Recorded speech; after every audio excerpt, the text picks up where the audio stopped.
শ্রী শ্রী সিদ্ধেশ্বরী কালী মাতা নমস্তুতে।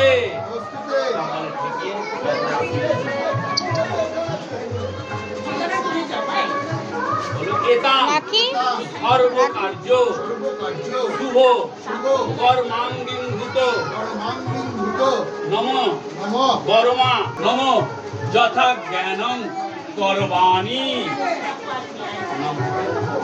তুমি বড়মার কাছে পুজোর কাজের জন্য আমাকে দায়িত্ব দিলে আর আশীর্বাদ চেয়ে নিলে, সব কাজ যেন ভালোভাবে। হ্যালো বন্ধুরা, শুভ দুপুর। কালকে বান্ধবীর বাড়িতে মায়ের পুজো ছিল, তো সেখানে গেছিলাম। আমরা সব বান্ধবীরা মিলে গেছিলাম, মাকে দর্শন করলাম, মায়ের ওখানে ভোগ দিয়ে তারপরে আমরা সব বান্ধবীরা মিলে খেতে বসেছিলাম। আর ভোগটা সত্যি খুব সুন্দর ছিল।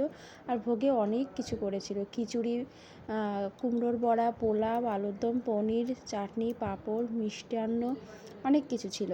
তো সবাই মিলে দারুণ মজা করলাম, অনেক ফটো তুলেছি, গল্প করেছি, তারপরে ভোগ খেয়ে বাড়ি এসেছি। আর এই যে এদের বাড়ি ছিল পুজোটা, তো ওর নাম শম্পা।